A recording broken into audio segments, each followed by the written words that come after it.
just interfere. I know enough to be dangerous. He described to me what was going to happen. I thought, surely this can't work. Car arrived back on the truck after being destroyed.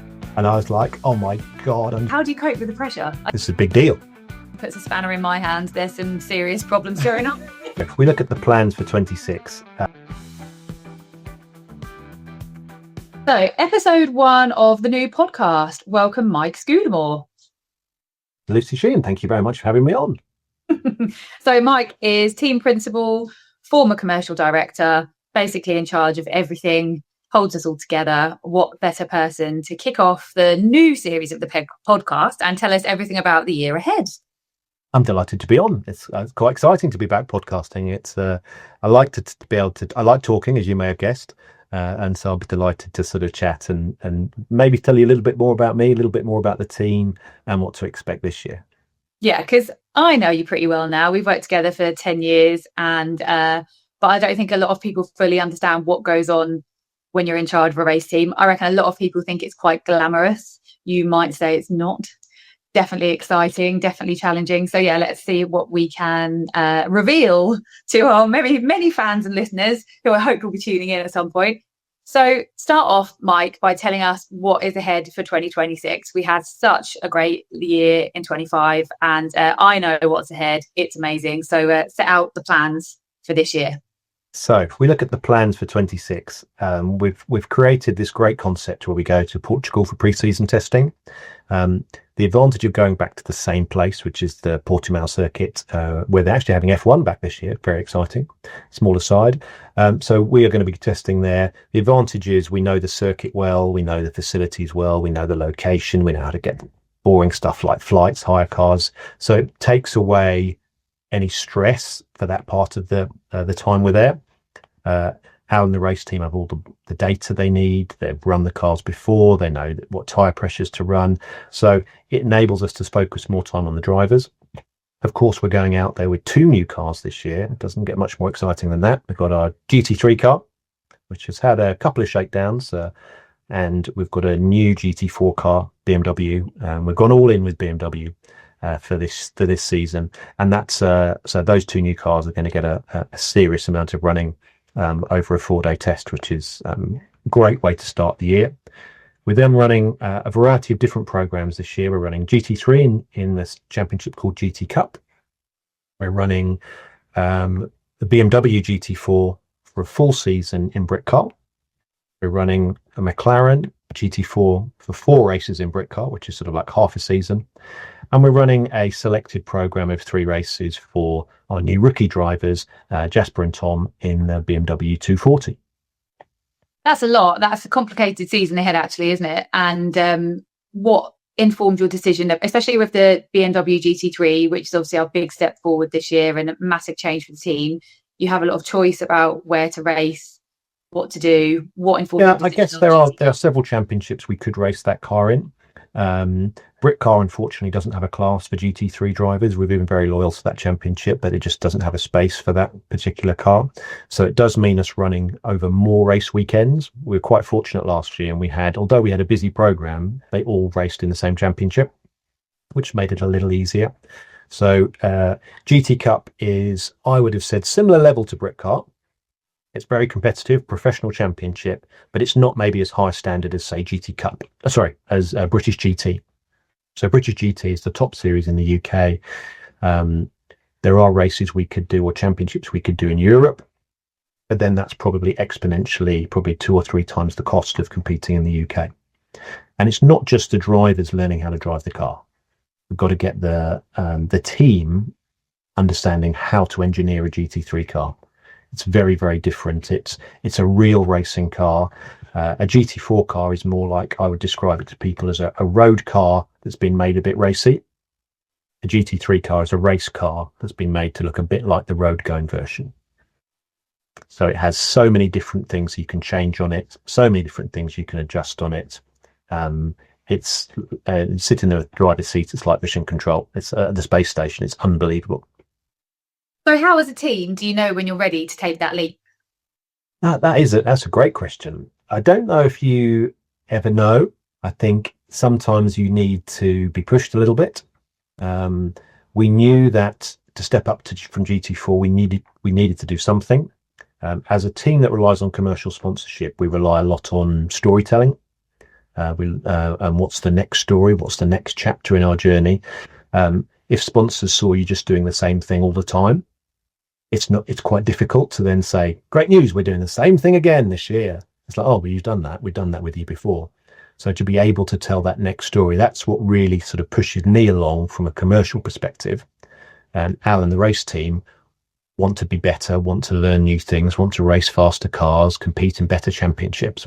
So we've got this sort of double standard thing, really, where got the engineering side pushing, got the commercial side pushing, and just looking for the correct opportunity, which we were lucky enough to find last year to be able to secure the funding for the GT3 car. That helps to create great noise, particularly from your side. You've got a new story to tell. Going back to that, you can't just tell the same story all the time.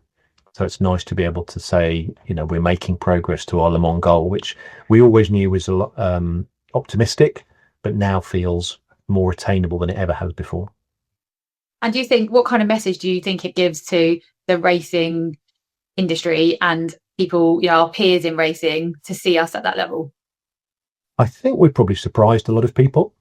I think I always, in the beginning, I always thought people felt a little bit sort of benevolent towards us. Oh, Team Brits here, aren't they a nice disabled team? Aren't they doing a good thing? And actually, as time's progressed, they're like, oh, darn it, Team Brit are here, they're good. And I think that's a great testament to our team. I knew some teams that were just setting up last year, and they were constantly coming to see us to ask questions, or they were, can I borrow this? Have you got one of these? And it's nice to be, I guess, the experienced team that's got knowledge, that has equipment other people might need to borrow. And it's nice to be able to help other people in that process. Stepping up to GT3, I got loads of messages from people within the industry. It's like, wow, Mike, this is a big deal. So it's nice to be acknowledged, and for our peers particularly to recognize that that's a big step. To the outside world, if you're not a big race fan, it's just another car, right? But when you're within the industry, it is a huge step change to go from GT4 to GT3, and to be able to demonstrate to other teams that we compete against and see what we do, that's fantastic. So you said there that, a lot of people probably wouldn't have thought we'd ever get to this stage. I completely agree with you. I think we've often been seen as the nice, showing up to have a nice time and tick a box. Actually, yeah, I think a lot of people think that, don't take it seriously. So let's rewind. So we met, I think, in 2017. I think I joined the team. You'd already been around supporting Dave for longer than that. So when you reflect on what the team was then and what it was now, just tell me about how that feels in terms of the difference. I think it's difficult to put into words. I mean, we effectively had an idea, a car, a little bit of money, but not really enough, a great story. And we were sort of literally driving by the seat of our pants, keeping our fingers crossed, and hoping a few bits of smoke and mirrors would enable us to progress and attract the right attention. The good news is that did happen. And, trying to think back to key milestones. So, moving into our own premises, I think that was quite a big, when we moved into Dunsfold to start with. So we got more control over preparing our cars. But previously we had a great company that prepared the cars for us, but they charged us what it cost. And it's expensive to run a race team. Whereas when we're looking after those costs ourselves, it enables us to be far more cost efficient. We were able to expand, had new drivers come and join us. We probably then had the next big step, which was the Aston Martin stepping up to GT4 racing. And that actually was triggered by a sponsor. So we had a situation where a sponsor said, right, we'll pay you this much money if you race Fun Cup. Mm-hmm. If you race GT4, we'll pay you quite a reasonable chunk more. So I was thinking, right, well, how do we unlock that money? Maybe we could hire a car and do a GT4 race, and that would be enough to trigger that payment. And say that hire cost was 40 grand. It's like, well, hang on a second. Why don't we use that as a payment down payment against a GT4 car, try and borrow the money to get a GT4 car. Then not only have we got the car, but we triggered that sponsorship payment, and that takes us on the next step of the journey. So that's what we did. And, you know, I have to give kudos to Dave, because he was certainly driving that forward. I've often been seen as a little bit cautious, and Dave certainly isn't that. So we'd achieved another step on our journey. We then had the opportunity via some associations with sort of friends of the team, and we decided, we talked about our story. How do we tell the next chapter? Well, we can't just keep doing BRIT car and Aston Martin. Is there a way that we can step up, maybe do British GT? Because that would then show our sponsors what we're capable of. We then were able to secure a McLaren. We got a great deal. We didn't get it for free, but we did get a great deal from friends within the industry who helped us with that acquisition. And I think when we took to the grid in British GT, that really helped to put us on the map, because people were like, blimey, these guys really know what they're doing. And we had a fantastic season, raced against some, you know, truly professional drivers and teams. And I think that helped people to understand, you know, who we are, what we stand for. And we've sort of pushed on from there, really. It's taken us a little bit longer than we hoped to get to the GT3 level, but we're in a position now where we are in a reasonably good funding position, looking really good for this year ahead. And when there's a little bit more funding in the pot, it allows me to look a bit more strategically longer term. So rather than just thinking, how am I going to get tyres for next weekend, I can think, right, what does the business structure look like in 2 years' time, 5 years' time? What will we need to do to trigger those or attract those sponsors to help us pay for Le Mans in the future? And all of these considerations kind of sit with you. I know you've obviously got the team around you. You've got me and Al, you've got Paul, you've got, you know, we're all trying to do our best to continue to grow and so on. But ultimately, you are the decision maker, and a lot of these really complex decisions, loads of them involving eye-watering amounts of money. So tell us, because I think a lot of people understand what being a team principal means. So what is a normal day for Mike? So I would have said, if we a normal day in the beginning, I won't start too early, but I'll start when I've sat down at my desk. So I'd sit down at my desk. I'll probably do probably by 8:30, 9 o'clock, depending on whether I've been to the gym or not. I've got emails, check and see what's been going on overnight.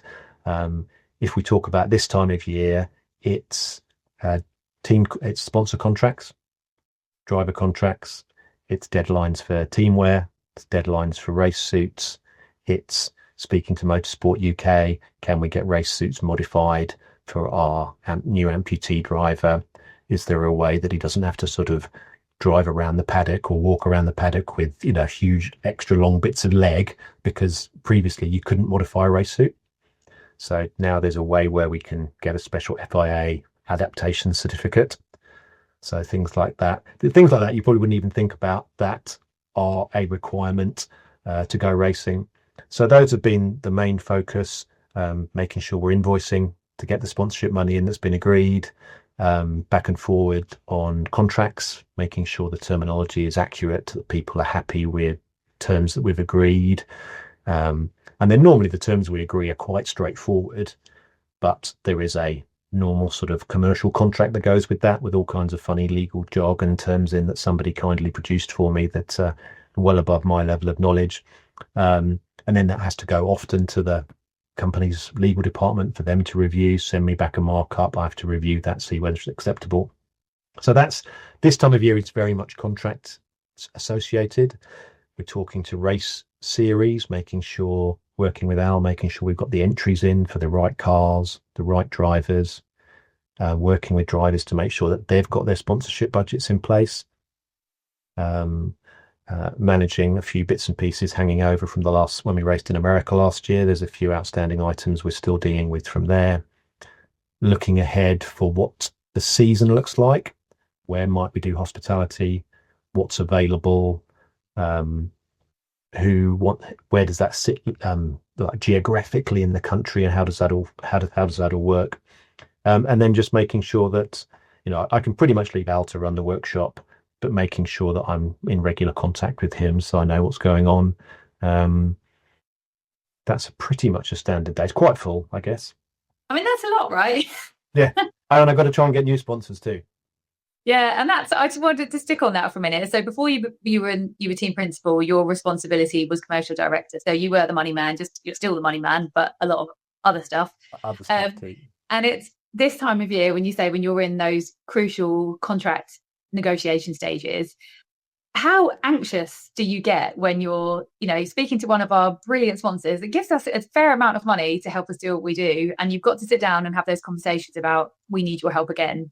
How do you get over that, and how do you bring in everything that you've done so far to get the deals over the line in the way that you do so well? I guess the hardest bit is getting them in the first place. Like any business, attracting new customers is the hardest bit. Yeah. Once they've bought into what you do and who you are, that next bit's a little bit easier. So if I'm emailing somebody or phoning somebody, really difficult to get engagement. If we're having a conversation in person or they've seen us at an event, met our drivers, that's much easier. We've then got to convince them that I don't want £50, I want £50,000. And so for some of them, that's like completely absolute non-starter. We could do you a donation of £50, but we don't do sponsorship, we don't do things like that. So that's one of the hardest things. I was chatting to one of our drivers yesterday about this, and they're like, well, they've asked how much it is, and the ultimate question is, mine would be, well, how much have they got? And so you then end up with this weird sort of dance scenario where you're trying to work out what they've got. They don't want to tell you what they've got, but you want to be able to demonstrate what things cost in reality to save everybody a load of time. Yeah. If they're expecting three options to be £1,000, £2,000 and £3,000, and I'm expecting them to be 250, 500 and £1 million, then we could all be wasting ourselves a lot of time.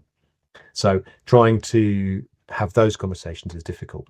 Once people are in the Team BRIT ecosystem, they've signed their first deal. Normally they'd probably do a 1-year deal to start with.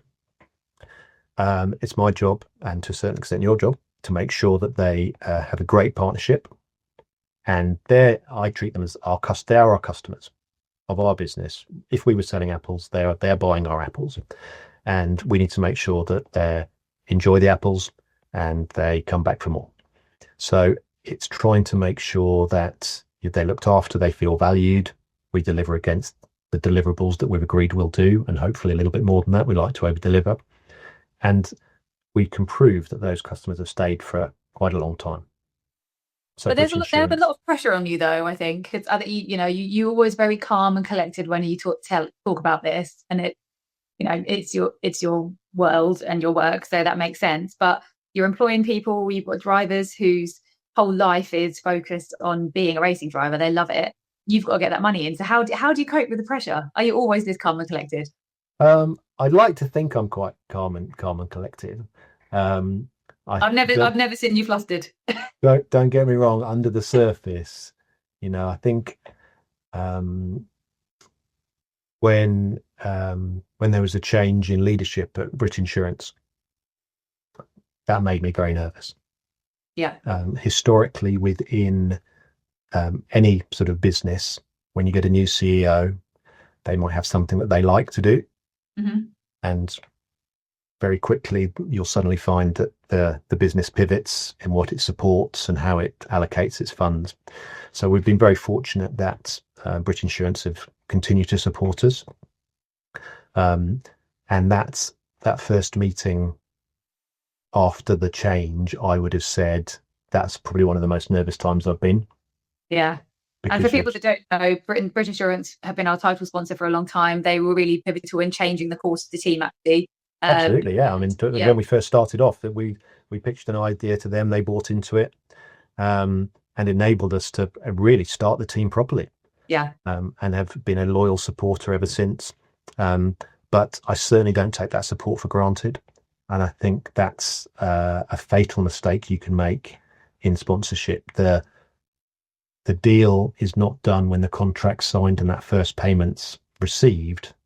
That's almost just a starting point, because you want that deal to be done again the following year, and trying to make sure that you've delivered against what you've said, and that's the bit I probably enjoy that bit the most, is the management of those people. I enjoy delivering a nice time. Yeah.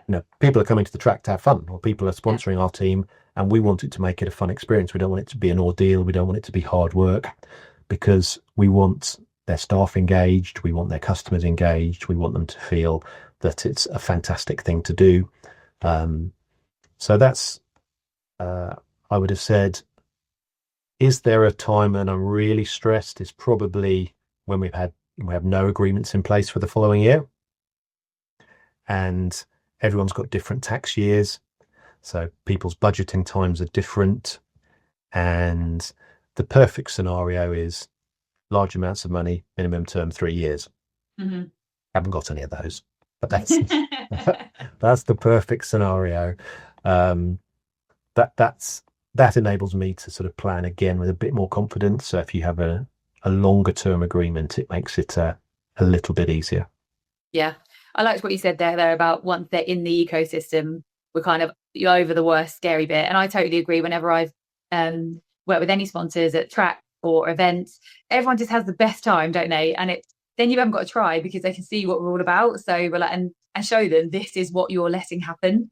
Exactly. And it's a bit like, if I'm trying to sell to somebody new, we can do, you and I have created great presentations, superb videos, but when you're there and you meet the drivers and you see the team working, that's when most people, I don't have a problem converting deals when people have come to the track.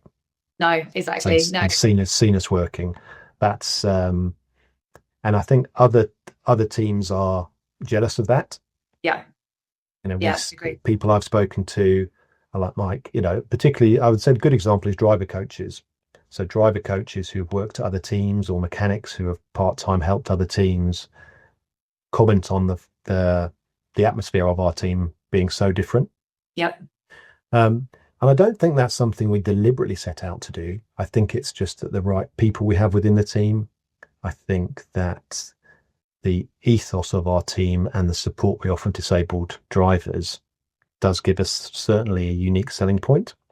But yeah, I don't know. I couldn't put quite more. If I could bottle it up and sell it, we'd all be laughing. But that's certainly the fact that we're seen within the paddock as being a great team as well is something we're really proud of. Yeah, right. I think the Team BRIT effect is something we definitely need to bottle up, Mike, and then you and I are both very rich people, and the team will have no worries about getting to live on. That sounds like a great idea. So we talked about getting sponsors to tracks and so on, and that's just part of all the activations, as you call them, which is effectively making things happen for a sponsorship. So tell us about what you think the coolest sponsorship activation you've ever nailed is for a sponsor. That's a very good question. I think we've done so many good things. The obvious ones, the easy ones, are coming to a track. That is literally, you just come along, have a nice time, go away again. Probably one of the best ones of those is we took a coach load of BRIT Insurance employees to Spa for the 25-hour Fun Cup race, and there's a unique experience we delivered in the garage. So the CEO arrived, he'd driven himself with a couple of friends, and they pulled up a couple of plastic garden chairs in the garage just as our car arrived back on the truck after being destroyed on an outlap incident. Oh no. And I was like, oh my God, I'm just going to go and sob in the corner. And they got the car off the truck, rebuilt it. Everybody was watching, and I'd sort of catching up with him after the weekend, and I was like, so sorry, that wasn't really the experience we were supposed to deliver. And he goes, Mike, that was the highlight of my weekend. Brilliant. They were literally, they felt part of the team. They were in the garage having a beer, and that accessibility is something you don't get in something like Formula One. Yeah. So Formula One, you might be upstairs having paid 10 times the price for a ticket, and you might see the driver out the corner of your eye. Whereas we are fully immersive. So people can spend time in our garage. They can meet the drivers, speak to the team, and sort of touch and feel what's going on. Yeah. I think, people are paying millions of pounds for Formula One sponsorships, and they barely get to any engagement or activation from the team at all. because they're managing 50, 60 partners who all paid that much money. Yeah. How do you deliver the service that's the same to all of those people? It must be really hard. Yeah, definitely. I think so. And that experiencing what was a disastrous minute for you guys in terms of a crash was like excitement for someone coming to watch. And it is racing, isn't it? We've had a lot of incidents, as we call them, over the last year. It's how you deal with them, I guess. And people always comment on that, don't they, in terms of how amazing Alan and crew are at dealing with whatever is chucked their way and getting us back out there. It certainly makes a difference. And you have to remove yourself from this sort of racing world, I think, and look at it from different eyes. If you imagine 99% of people in the world probably don't know much about racing. So let's remove that. So what is Team Brit if it's not a race team? What is it? It's delivering, unique engagement opportunities with amazing human stories. You could argue that our team could be a team of Paralympians, could be doing running, could be doing cycling. It's those core people that really, bring this team to life, that team spirit. And the fact that we've had drivers that have been with us for a long time is fantastic. Aaron hates me calling him a veteran, but it's not really that he's old. He's just been with us, the team, for a long time. And he can see what's happened, the fact that he's stayed with us for such a long time, grown with the team, and people have followed that journey. Yeah. So they have an investment in what we're doing. And that's not just you and I, that's the wider sponsors that look in. And I sometimes feel a little bit, I send out quite regular sort of sponsor updates via email. And occasionally I might get one person come back and say, oh, great news or congrats or something. And I think, God, it's only one person reading out of all these things I send out. And then I meet people in person and they go, oh, the updates you're sending, I can't believe you've done this season and done that. Congratulations. So I do feel that it makes it slightly more worthwhile, but trying to keep people updated with what's going on so they feel part of it, I think is really important. Yeah. Okay. So we talked about the coolest activation. What's been the weirdest one? We could probably talk about a very large mascot that was stuck out the side of a McLaren driving around Dunsfold. That was quite a cool one, but it's cool and odd at the same time. So we had a crypto partner called Kiba Inu, and part of the activation was this huge mascot. And so one of the things we thought we'd do is get them driving around Dunsfold as a passenger for a hot lap. The trouble was the mascot head was so big it couldn't fit in the car. So they had to literally get in the car, stick their head out the window, and then put the mascot head on. And so the video we have is of this mascot zooming around Dunsfold Park with his head out the window. And do you know what? It looked good. It was certainly eye-catching, but that's probably one of the weirdest ones we've done for sure. You're forgetting to say what the mascot was. Was it a dog or was it a cat? A fox. I think I've got a feeling it might have been some kind of cat animal. Kind of animal with an indescript animal with a very big fluffy head that wouldn't fit in a McLaren. Yeah, I'd say that one. And then I would say very cool, but weird in terms of what we used to would be the Adrian Flux video with the Ricky Gervais impersonator.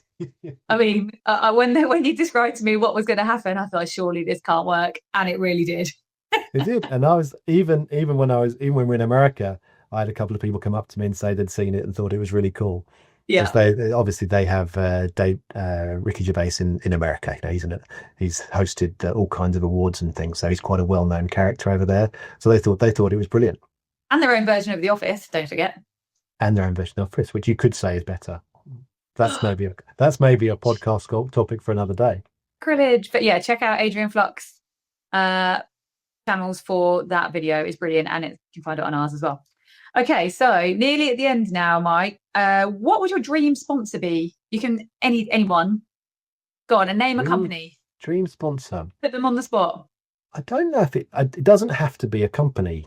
I think it's a company with budget for rights fee and budget for activation. Right. I want a company that would be able to say, the ideal scenario is you have a title sponsor at £1 million, for argument's sake.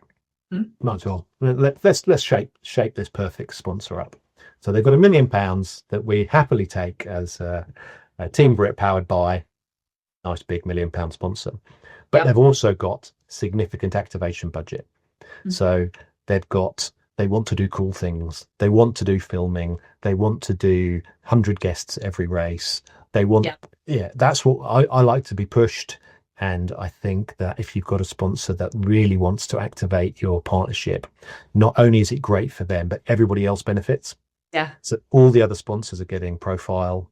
They're in the adverts, they're in the videos, they're in the promotional material that these other sponsors are producing. And that then helps to drag you along, or drag you further up, because everyone's getting more exposure.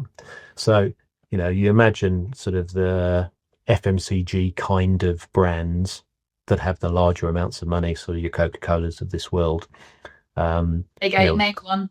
There you go, I've named one. We've been lucky enough to work with some bigger brands like Vodafone and things over the years. Karsha, of course, Texaco. But when you do have larger, well-known brands, it helps your positioning as well. Yeah. If it's good enough for them, surely it must be good enough for you. Yeah. Certainly, I think that's one of the very first sales lessons I got taught. It's actually when I was working back at Daytona, and we were talking about selling trophies. Like, you got a medal when you came to race at Daytona, but if you were doing corporate sales, how do you get them to buy the trophy option? Yeah. Which costs a bit more money. And the sales trainer that was there was basically saying, humans like to do what other humans do. Yeah. We like to, we're a bit of a follower kind of group, like Google reviews, TripAdvisor. We like to do what other people say is good. Yeah. So simple wording was, most people choose the upgraded trophies. Would you like to add them as well? Okay. Yeah. Subtle. Yep. And so you're immediately thinking, well, I don't want to be left out. If it's good enough for the other company, it must be good enough for me. And so I think a certain element of that is relevant when it comes to Team BRIT and sponsorship, because you want to align your brand with other premium brands that sit in the sit at the top table. They're doing big things. Yeah. Yeah. And so I think that helps enormously. But yes, I don't know if there's a perfect sponsor, because you come and see me after a year and I go, bloody hell, that was hard work. Careful what you wish for. But yes, that would be the ideal scenario. Somebody that wants to do loads of cool stuff would happily support. Yeah, with a flexible budget. Okay, so we're down to the last two questions. You might be pleased to know. First is, what one piece of advice would you give Mike of 10 years ago on his first day with Team BRIT, knowing what you know now? And take all the sponsorship funds you had and buy Bitcoin, probably. I didn't expect you to say that. so therefore, I don't know what it was back then. I don't know, £1 or something for whatever it is now, 100 and something £1,000 per one, or even a little bit of that. You know what I mean? So that would have paid. And that's the hardest thing is I would say probably try and think more longer term than shorter term. Yeah. Okay. Clever answer though. Yeah, I think so. And it's difficult, back in the day. I remember when we were going to the Le Mans Festival, when we were racing the Aston Martin, we didn't have any money for tyres, and I was scratting around some people I knew, and I got one guy to agree to buy us 4 tyres, and I'm looking back at that thinking, geez, what a way to live, desperate for 4 tyres. And when you're doing that, you can't plan ahead. Yeah. Can't plan for the future. And now here you are planning for a whole year of GT3. And here you are planning for a whole year of GT3. Amazing. I know. It must be a bit of a pinch me moment. I mean, like, looking around you can see all the various motorsport merch you've got in your room. You are a massive motorsport fan, for anyone who wonders. So you must feel pretty chuffed to be doing this. I would have said, my wife would tell me that I don't have a real job, for example, because I'm doing something I enjoy. And, a lot of people said that to me. You're very lucky because you do a job that, effectively is your hobby slash what you enjoy doing. Yeah. And I absolutely don't take that for granted. I know that's the case. And I guess that means it's easier to love what you do. Yeah, You know, absolutely. and I want the team to be successful. I want to be seen as successful myself, Mhm. within the industry, um, for running a successful team, professional team. And I think, I like to think that when people speak to me, they understand and can feel the passion I have for the team and what we do. And I Yeah, think that's quite infectious. Whenever you speak to someone, if you can tell how passionate they are about something, it's easier to get more ingrained and engrossed in what they're doing. And if yeah. someone's just like, "Do you want to sponsor this team? We're really good," nobody cares. No, Whereas if you're like, you'll never guess who I work for. It's an amazing team. So trying to get people engaged and excited is not too tricky when you're this passionate about it. agreed. Yeah, I do love telling people about my job. It is very cool. We're very lucky. Okay, so final question is, can I ask you please to nominate the next podcast guest? Next podcast guest. I think we've got so many cool people we know. Um, am I allowed to be? Is it got to be within the team, or has it got to be outside the Anyone team? you like. We can't guarantee that someone outside of the team will say yes, but we can only try. Okay, so my friend and my friend in my dream, Zach Brown, he's probably not going to say yes, is he, at this stage? But Like, when we're a bit more famous, you never know. He we'll might put him on the say list. his pay. Yes, will come on the podcast. I would say um, uh, probably Al Lock is definitely the person you need to speak to when it comes to understanding the technical side of the business. You Okay, know, I always joke and say that I'm not allowed to fix the cars, and it's a very valid point. I look after the money in the commercial side of the business, and I don't let Al do that, and he doesn't let me fix the cars, and it seems to work quite well.